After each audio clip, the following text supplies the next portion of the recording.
So the varying medications and treatment that are now controversy, yes, certainly the controversy surrounding the newest wave of treatments for this chronic and progressive disease. So again, thank you extraordinaires for joining, and I hope you enjoy this episode because there's so much thoughts that I will leave with you for you to think about. So for starters, let us look at what is obesity. In and of itself, this is something that a lot of persons have never considered as a disease. And in most instances, persons will tell you, oh, obesity is a lazy people thing. Or you're only lazy when you get it, when you don't eat right, you don't exercise, you don't move about. But science has now shown, and quite a lot so in the research, that obesity is a medical condition whereby persons are not able to control what is happening to their body and the body fat distribution. Of course, there is something that is used to determine the extent to which this is something to be concerned about, whether your BMI is of a certain amount, and we can get into that. As a matter of fact, I'll share that below in the link. But certainly this is not what this topic aims to do. The purpose of this topic is to bring us to a place that the real controversy stems, because of course obesity is not a controversial topic. It is something to be talked about, but certainly not something to create much buzz, because a majority of the world is obese based on, of course, our BMI. So let us talk about some of the scientific explanations as to why persons are deemed to be obese. Now, in many instances, persons are considered, or some of the causes of obesity is that you're consuming way too much calorie than you're burning. And of course, we can understand that. That is not lost, I believe, on any one of us by the stretch. Then there is also the lack of physical activity. What happens when we become stationary throughout our entire day, yet still we are piling on the amount of calories? Then, of course, there is this whole phenomena about our genetics. What is in our DNA that defines and dictates whether we are obese by virtue of our DNA, and certainly, but by no means one that is lower than the others, is medication. Now, in very small cases, you do have persons who become obese because of medication or drugs that they are on for whatever purpose. And I can just cite one for you. If you look at the mental health treatments, you'll find that a lot of persons now who are on mental health drug tend to experience this level of obesity by, of course, no fault of their own. So now that we understand what obesity is, we know some of the causes. Now, I have not listed all the causes of obesity because the list could go on and on. We would want to now explore the risk associated with being obese. Now, I can tell you from, again, my own personal experience, because I'll always start there, is type 2 diabetes. Now, I am a type 2 diabetic, and this is why this topic was very important to me, because there are so many persons out here in our world who don't realize that because of their obese status, there are other diseases that can compound on already chronic and progressive disease, being obesity. So the risk of obesity, being type 2 diabetes, you also have hypertension, you also have some cancers, you have high blood pressure, heart attack, and stroke. Now, when you look at all of those things that are contingent or peripheral or some branch of being an obese person, it should be scary. It should be something that jolts you into action. And that is why, for me, my journey to my treatment, which I'll refer to in a little bit, took me along this road and particularly along this journey.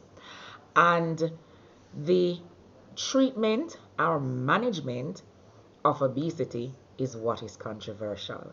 So, of course, we go beyond the ordinary. So, extraordinaires, what has been the treatment or management of obesity that has existed out there for quite some time. So we're going to talk about the basic everyday ones that we know. We know about our regular exercise. Lots of us have lifestyles that allow us to have that work-life balance where we can quickly go into a gym after work or go into a gym after a long day. And for some of us, it just can't happen. Our lives continue after hours and it goes up into the nights. And while it may seem a little bit not so serious an issue because exercise can be just about anything, for some persons, it really is a challenge. There is also diet. There's a way to manage and control, or treat with obesity through our diet. And I mentioned exercise. So we do have instances where you're able to manage and treat obesity through having a healthy diet. A diet consumes of the right amount of protein, the right amount of carbs, the right amount of sugar, the right sugar, as well as your fiber, your nuts, and all of those things. Now again, this is not the channel for that, right? At some point in time, we'll get somebody to explain to you the macronutrients and how they work and how they help your body to flourish and grow and develop. But let us look now at outside of the ones that I have mentioned, the controversy that doesn't involve exercise, diet, surgery, or any of those traditional methods of treating with or managing the risk of obesity. And what I'm talking about, guys, is this new wave of drug called GLP-1s.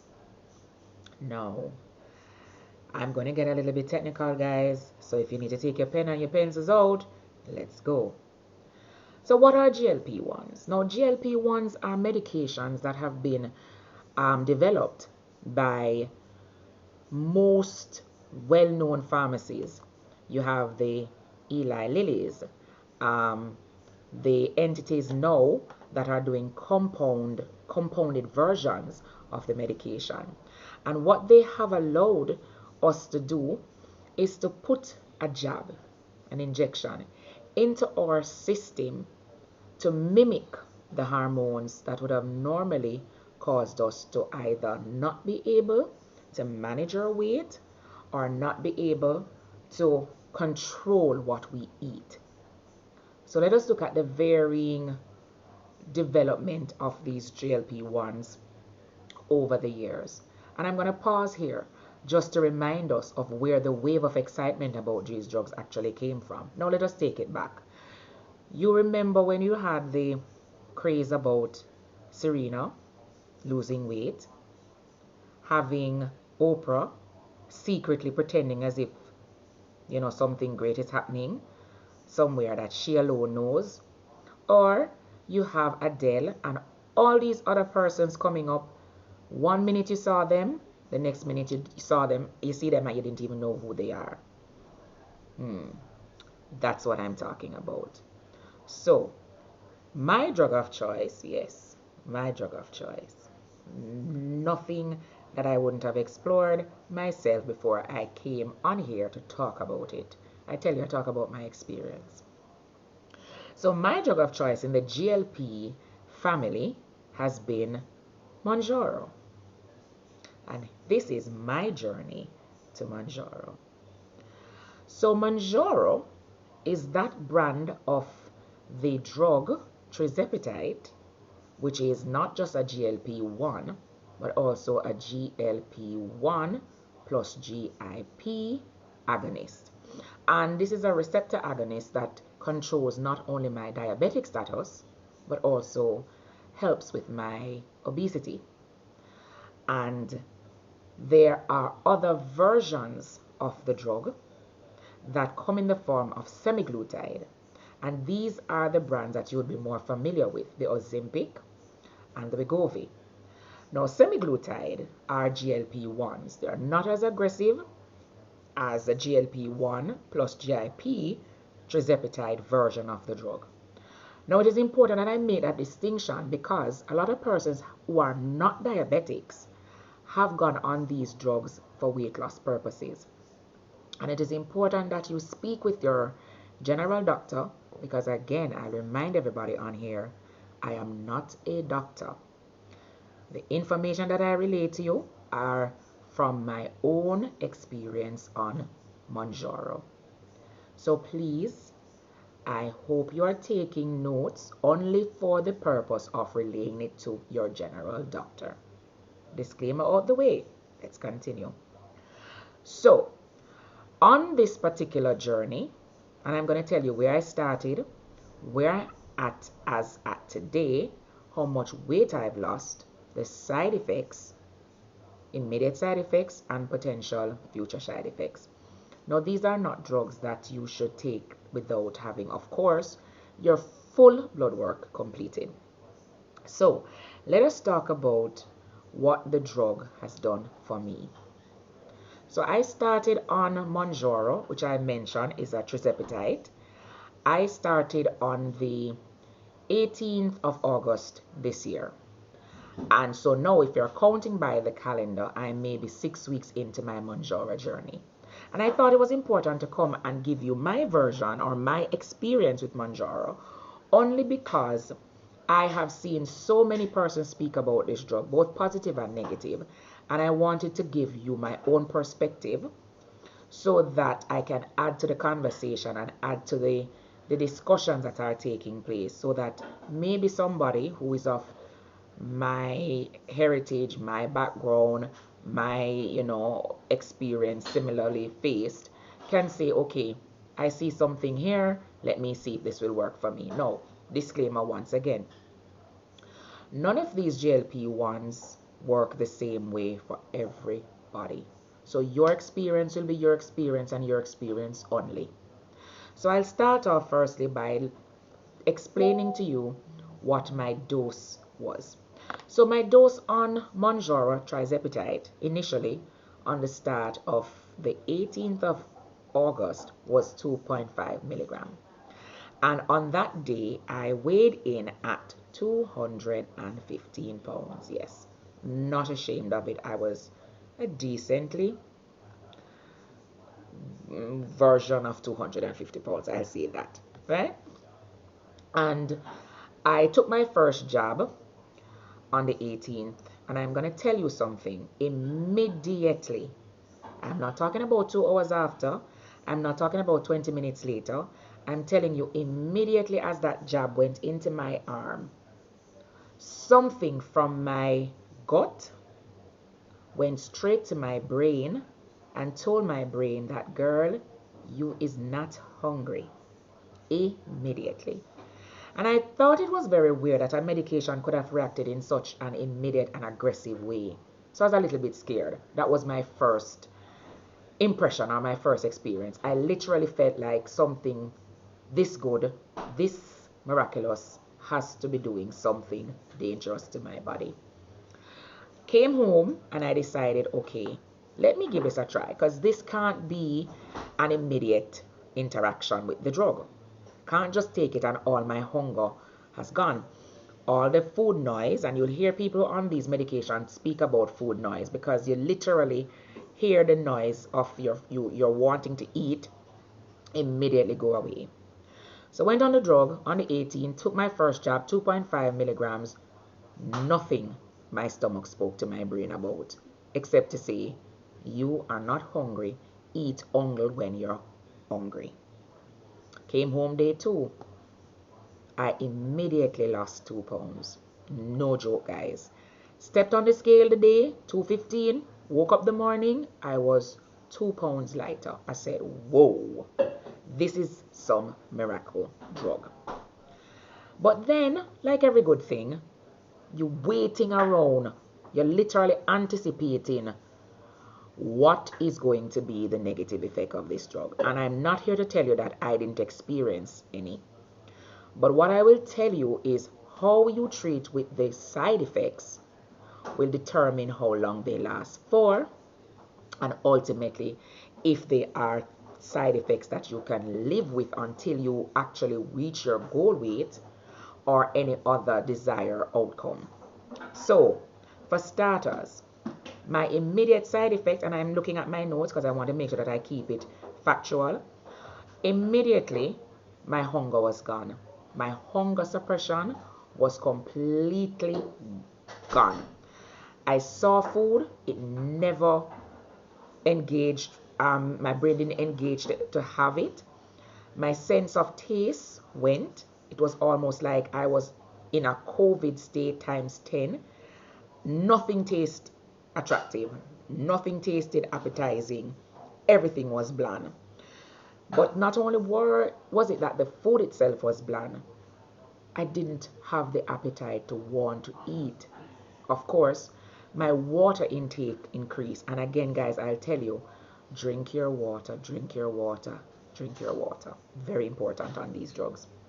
So not only was my appetite gone, but I was also experiencing a little bit of a low feeling, and I'm going to call it that because I don't know what else to equate it to, but it was almost like a low feeling, like you wanted to just sit down and do nothing. And I texted my doctor and I said, listen, I'm now feeling this, because I communicate a lot what was happening. So immediately, no feeling for food, no interest to eat, no interest to drink. But I had to be a responsible adult, and I had to know, hey, you might not want to eat, you might not want to drink, but you have to, because you can't exist on thin air. So I went ahead and I called my doctor. I said, I am now feeling this and this one and that one. And he said, okay, do this, do this, do this, which is why it is important to communicate with your doctor what is happening. So of course I mentioned the low feeling. I also mentioned the disappearance of my appetite. But let's talk about another one. And guys, this is not TMI. I promise you, I'll keep it very appropriate. But there was constipation. Yes, was a little bit of that. For me, didn't have an issue. Didn't, because hey, I just didn't. But I knew it was present. But I've had instances where persons who I have researched on, I said it was so bad that they couldn't function. It wasn't so bad for me. I functioned. It was noticeable, nothing to write home about. There was also a little bit of, I won't say nausea to the point where you couldn't function, but of course, a little bit of things like if you was gonna bring up something, but you didn't necessarily bring it up. And and the fifth one for me that I experienced personally was tired. Guys, when I tell you, I was tired like I have been running for days from the masters of the plantation, and they were coming to whip me. Yeah, I was tired, that tired. I literally couldn't keep my eyes open, and I thought to myself, this is weird, because I'm not a day sleeper. I don't sleep for the day. I don't sleep throughout the day, none at all. So you can imagine when I started to fall asleep, I went, what? Where did this tiredness just come from out of the blue? I'm going to tell you guys, it literally came from out of the blue. Albeit, text my doctor again. I said, listen, feeling this one now? He says, yes. Get some fuel into your body. You need food, and that is why you're tired. So, of course, all of the side effects, whether they were personally experienced by me or there are side effects that were experienced in general, if you manage them the way that you should, then it shouldn't be a problem, or you wouldn't have as much problem as you think would exist. So outside of those five that I personally experienced, I have heard persons speak about others. I have heard the joint issues. I have heard about the gut feeling of, feeling like you have cramps, like pains in your gut. Um, I spoke about the nausea. I spoke about the vomiting. Uh, I spoke about it. Well, I haven't spoken about the headache, but there are persons who experience severe headaches. Um, but another beautiful thing about the drug is that whatever toxins your body had in because of your um, other health challenges, in my case it was diabetes, um, that started to flush from your system. I don't know what is happening with this medication, but Skin becomes flawless. You're literally going through this medication and you're saying, is it the water that I'm now forced to drink? Is it the fact that I'm not putting these, I'm going to say bad, but it's really not bad. Is it the fact that I'm now changing my diet? Why this glowing skin is coming about? And persons started to notice, and they started to say, hey, you know, have you changed some skincare routine? What is it that you're doing? Girl, nada. Skincare routine is the same: water, soap, and maybe a little baby oil. That's it. But this medication has done quite a lot in terms of its good and its bad. But how you manage the bad is what we're here to talk about. So you can just imagine the controversy surrounding GLP-1s. Because with all these side effects, everybody is going at the risk of what? At the risk of vomiting, at the risk of diarrhea, at the risk of constipation, at the risk of severe cases of headache, at the risk of nausea, I probably said that already, at the risk of joint problems, and the list goes on and on. Now, again, guys, whether you're on these medication for a large amount of time, for a long amount of time, or you're on them for a short amount of time, these are things that can be controlled and controlled reasonably well once you're doing the right thing to do. So, 6 weeks in, I am 185 pounds. Talk to me. Talk to me. A year's me a try lose 25 pound, people. After kids, 25 pounds in 6 weeks. Talk to me. I was like through the roof. And I said to myself, I can't keep this a secret. There's no way she gonna keep this a secret from nobody. So, whoever have a problem with me speaking about it, there is a cliff somewhere. But I'm gonna talk about the good things that have happened since I've been on Mounjaro. Now, let me tell you that 6 weeks, 25 pounds later, food noise, minimal. Side effects, gone.